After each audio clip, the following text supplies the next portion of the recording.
Hola, ¿qué tal? Asistimos a un nuevo episodio del canal Maritza Domene Nuevo Viaje a Ítaca. Bueno, pues acabada ya la lectura de Oliver Twist, vamos a adentrarnos en los perfiles de los personajes más importantes a cuenta del desarrollo del final, del desenlace final del libro, donde aparecen estos. Ya en el anterior vídeo hemos nombrado, porque hay dos, uno y segundo, en el segundo hemos nombrado ya también algunos, aunque hablaba nuestro contexto histórico, en el primero también señalaba los principales protagonistas del inicio de la novela. Pero bueno, hay que resaltar que esta novela está a caballo entre el realismo y el romanticismo, pero más bien se acerca más a los escritos realistas por su encumbrada tendencia a la ironía, al sarcasmo y a una novela negra, porque aparecen bandidos, aparece también la policía cuando sí que comete el asesinato contra Nancy. Es un spoiler que hago importante, porque es un crimen macabro, del que hay poca descripción, pero es muy tétrica la época que hay. Luego, el romanticismo también se ve en algunos trazos cuando, por ejemplo, Nancy se le aparece a Sikes, el asesino, de manera volátil, en sueños, en duermevelas, en una persecución imaginaria, ya llegados al punto no del arrepentimiento, pero sí del temor por lo que había hecho. Reconocía que estaba mal, pero no deja de pavonearse un poco de haber matado o asesinado a la que él considera traidora por haber revelado parte del secreto que esconde el origen y la etiología de Oliver Twist, cuya madre es Inés. Obra la herencia, algunos por el final. Yo recomiendo que primero leáis el libro antes de llegar a esta fase de la reseña. Es adaptado por parte del señor. ¿Cómo se llama este señor? Bueno, el que siempre da cuidado. Aquí, por ejemplo, en el capítulo final tenemos algunos finales de los personajes. Por ejemplo, Fagin, luego hablaremos del señor que lo adopta, el señor Bumble, Fagin, Carlos Bates, que es otro de los ahijados del bandido Fagin, que también se dedica a la ratería. Es una novela picaresca también, en ese sentido, tiene elementos de la picaresca, porque los niños tienen que guardárselas como pueden para sobrevivir en un ambiente victoriano, donde hay una desigualdad social creciente y el proletariado está naciendo, consolidándose, mejor dicho, pero que pues crece ante el estigma de la lucha de clases depauperado. Entonces ahí resurgirán luchas, pero no habla tanto de eso el libro, sino de la diferenciación de la división de clases que existe y que eso implica el desarrollo o el devenir de unos personajes y de otros, aunque hay que decir que acaba bien el libro y que cada uno recibe su merecido. Los malos son malos y los buenos son buenos. Luego hay una gradación de buenos y de malos, pero en definitiva el rol que cumplen los malos siempre es categóricamente, por imperativo categórico, acaban mal, menos Carlos Bates, que se arrepiente y reemprende una nueva vida llena de provecho y con un destino de éxito como comerciante. Es una excepción, digamos, que confirma la regla, porque los demás acaban muy mal.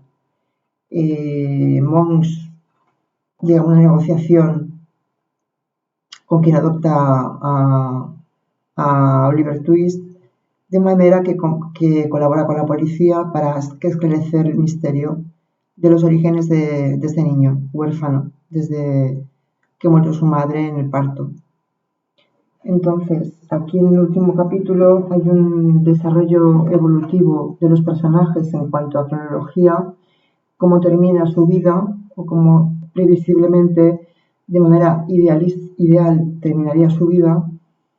Y, por ejemplo, el señor Brownlow, que es, por fin me acuerdo, que es quien adopta a Oliver Twist, pues se convierte en su padre, en su verdadero padre, el padre que nunca tuvo. Rosa, que es la hermana de la madre de Oliver Twist, creo que es, si no me equivoco. Bueno, tiene una relación de parentesco muy fuerte. Acaba también siendo como una hermana, según palabras textuales de Oliver Twist. Y Monks, pues acaba en manos de la justicia, pero me imagino que atenuarían un poco los cargos contra él. Luego Fagin, la última noche de Fagin es bestial en los calabozos. Incluso van el señor Brownlow y Oliver Twist a verle, pero está ido, está lleno de ira, de indignación, tampoco muestra arrepentimiento. Eso es una característica muy reveladora de los personajes malos, menos Carlos Bates, que no se arrepienten de su condición, sino que se vanaglorian, se enorgullecen, y todo el libro lo demuestran, con frases, con no sé, con aforismos, con los propios actos y acciones, y con los planes que tienen tejidos bajo mano, ¿no? Para atrapar al pobre Oliver, que no se ve hasta el final desenvuelto en una familia que le quiere de verdad. La señora Maylie se queda a vivir con Enrique Maylie, que es el hijo, que se casa con Rosa. Al final, ya una vez descubierto el origen de Rosa también, pues acaba esta por aceptar a Enrique porque no consideraba que era digna de él, que podía ponerle problemas. Y acaban viviendo en el campo. Enrique Maylie se convierte en pastor, etc., ¿no? La madre se va con ellos, la madre de Enrique. El doctor Losberne se cura de sus afecciones en el campo también, muy cerca de ellos. Es decir, todo es muy idílico. Tiene ciertos atisbos de romanticismo en algunos aspectos, y en otros es como las obras de Benito Pérez Galdós, como Balzac, Honoré Balzac, o no sé, como Tolstoy con Ana Karenina. Un realismo puro y duro que no deja de tener, en este caso de la obra de Charles Dickens, que es una de las más importantes.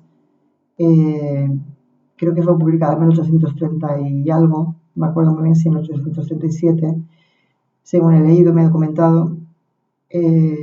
Pues no deja de ser una obra importantísima en su trayectoria, que tiene un futurismo palpable en algunas obras posteriores de principios de siglo y mitad de la década del siglo XX, como influencia. Entonces Oliver Twist es un reflejo, un reflejo de cómo vivían los niños en aquella época y cómo vivían los pobres. Cómo la hipocresía hacía que incluso gente que le había pasado mal en la infancia, una vez había desarrollado otra nueva faceta en su vida y había prosperado, olvidaba sus infortunios y se dedicaba otra vez también a convivir en esa sociedad victoriana tan desigual, siendo pues teniendo una especie de pasotismo absoluto contra los que lo pasaban mal, contra los pobres sobre todo, que estaban siendo una clase lumpenproletariado, ¿no? El lumpenproletariado se refleja en los pobres y en los mendigos, que no tienen una clase social que les defina dentro de la sociedad, dentro de la lucha de la producción y del desarrollo de las fuerzas productivas, porque no producen. Entonces era muy importante a la hora de tener un lugar, un rol, una ubicación en la sociedad. Y eso no lo tenían. Y también aparecen reflejados. Entonces yo creo que es una obra muy interesante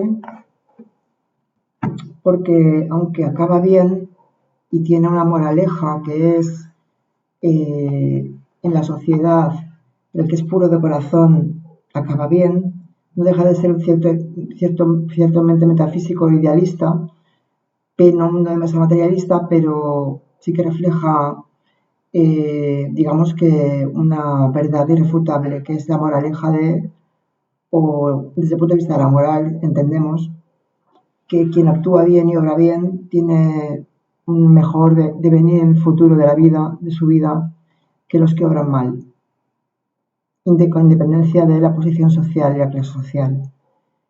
Y aquí pues se mezcla las diferenciaciones y el abismo social con los actos puros y los actos nobles, que es lo que quiere resaltar Charles Dickens también a la hora de establecer una crítica contra la sociedad puritana victoriana, doble moral.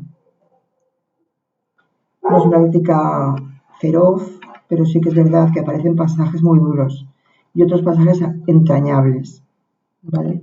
Ya visto de conjunto la obra y el perfil de los personajes, Nancy es una persona que no hace honor a su posición de clase, porque ella en todo momento quiere preservar al niño, quiere salvarlo, y incluso cuando revela los datos personales de su ubicación y dónde se encuentra y en manos de quién ha estado a las personas buenas, como el Dr. Brownlow, pues, o el amigo, pues revela que tiene una condición y un corazón noble también, pero acaba muy mal.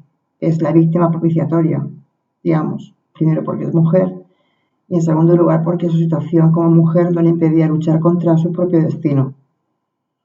Eso no es un libro feminista en ese sentido, porque estamos hablando del siglo XIX, hasta la primera mitad. El puente entre el realismo y el romanticismo, pues llena de contradicciones en algunas consideraciones, pero no deja de ser una crítica social inexpugnable, que seguirán otros autores, tanto coetáneos como posteriores. Yo creo que, bueno, ya dicho esto, sin revelar más spoilers, porque, bueno, a lo largo de los 3 vídeos que estoy haciendo junto con este, que es el tercero, pues no quiero revelar muchas cosas, pero hay muchos detalles. Por ejemplo, los epígrafes que hay en cada capítulo son reveladores y ya incitan a leer un poco la argumentación que va a transcurrir en cada uno de los capítulos subsiguientes. Por ejemplo, pues un ejemplo de ello lo tenemos, pues estoy buscando a ver dónde hay un epígrafe más extenso. Capítulo 49, por ejemplo. Monks y el señor Brownlow se encuentran por fin. Su conversación. Los interrumpe el señor Losberne, que es el médico, que cuida también a a Oliver Twist, que viene a darles importantes nuevas. Esos epígrafes son muy importantes, porque mantienen la atención del lector en cada uno de los capítulos y esclarecen un poco también, una vez que los lees, el sentido de cada capítulo y por dónde va a ir el siguiente. Bueno, es un libro muy interesante. En total tiene, la edición que yo tengo, 450 páginas. Se divide en varios capítulos. Bastante prolijo libro en capítulos. Y yo creo que es muy recomendable. Muy recomendable.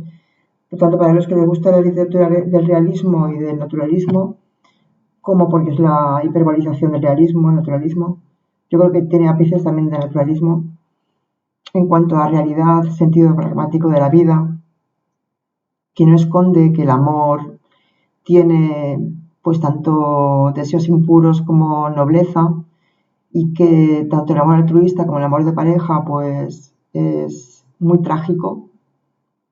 Son trágicas las relaciones. Eso se nota sobre todo en otros autores como por ejemplo Tolstoy con La Karenina o Balzac o el que hizo Ernesto en el nacimiento del amor, no me acuerdo cómo se llama ahora. Hay muchos autores realistas. Benito Pérez Galdós también lo refleja en sus obras, ¿vale?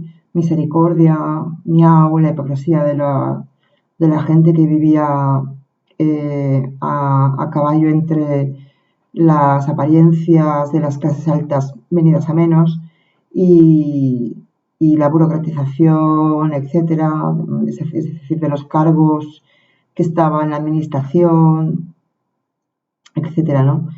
Y otras obras como Doña Perfecta, en fin, la maquinación de las personajes dominantes sobre otros personajes que son codependientes, etcétera, ¿no? Aquí Charles Dickens realiza una obra magistral y la inclusión de los niños en esos orfanatos es fundamental para conocer cómo se vivía en esa década de la era victoriana. donde también había una alternancia entre partidos progresistas y partidos más conservadores dentro de la, digamos, de los estadistas. Entonces, como ya hablé del contexto histórico, social y político en el segundo vídeo, os remito a que lo veáis también porque esclarece muchas cosas de por qué sucede lo que sucede a los personajes y por qué las situaciones son sobrevenidas muchas veces y no se puede evitar el destino.